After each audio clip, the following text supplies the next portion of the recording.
今日はモノクロ写真の編集について一つ話しておきます。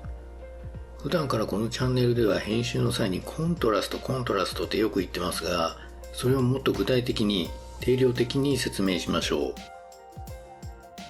僕の撮る写真のメインアンサーをよくよく見るとある一つの傾向があります。それは画像全体の中で暗い部分が占める割合が80から 90% ぐらい、明るい部分が10から 20% という比率になっています。この比率が重要なんです。これが50対50とか60対40とかそういう半々に近い比率にならないように注意してください。ヒストグラムを使って詳しく見ていきましょう。写真におけるヒストグラムは横軸が輝度レベル、つまり明るさです。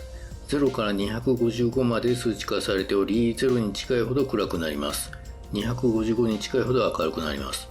輝度レベルが127から128がちょうど中間です。そして縦軸はその明るさを持つ画素数が写真内にどれだけ存在するかを示しています。ヒストグラムの形が左に寄っていると画像が暗め、逆に右に寄っていると明るめということです。例えばこの写真、ヒストグラムは右上に表示されています。今の場合はヒストグラムの形が左サイドに偏っています。僕の写真はだいたいこういう形をしています。ヒストグラムの右側の面積の比率を調べるとだいたい 12% ぐらいであることがわかります。つまり明るい部分が占める割合は 12% です。残りの 88% は暗い部分となります。これもそう。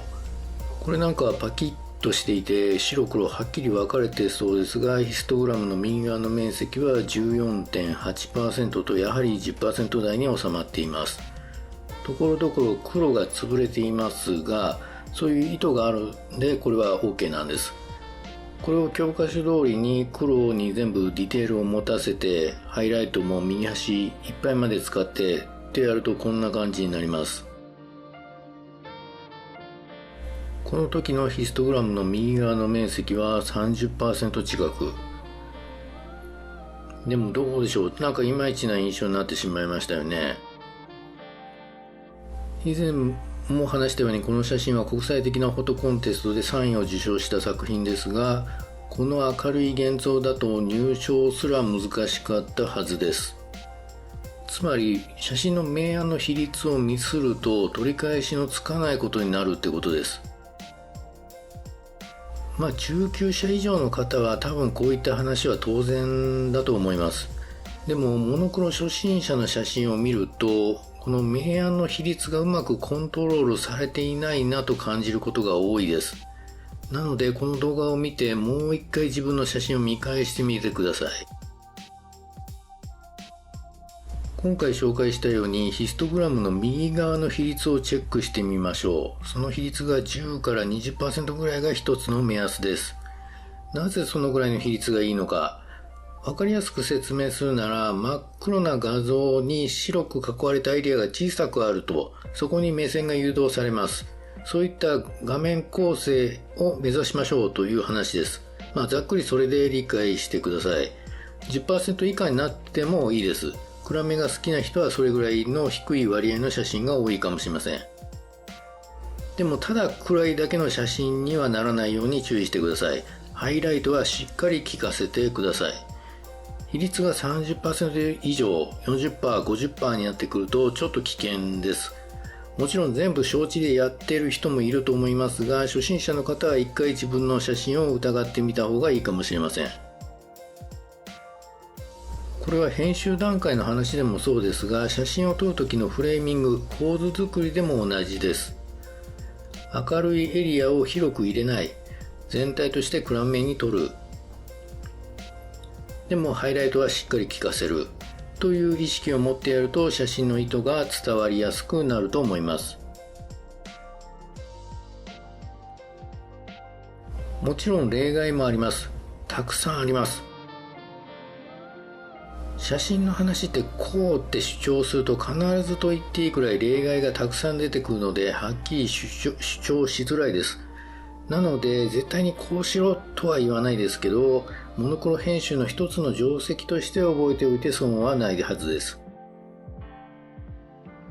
例外の中で一つ言っておかないといけないのがこのパターン。これは雪の日の写真です。雪、つまり背景が全部白くなっており、そこに黒いスーツの男性が一人歩いているという写真です。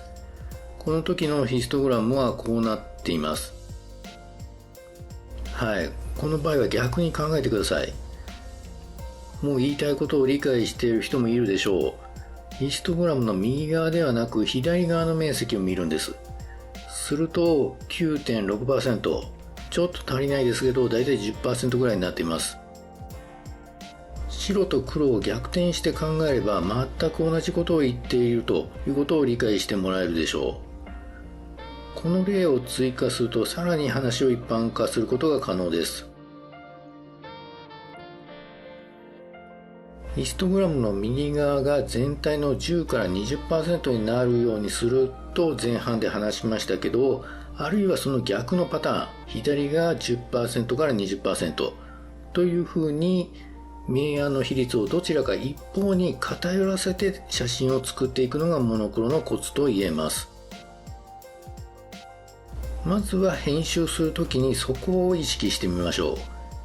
編集で意識できるようになれば現場で撮影するときも意識できるようになります。編集と撮影は連動して上達していきます。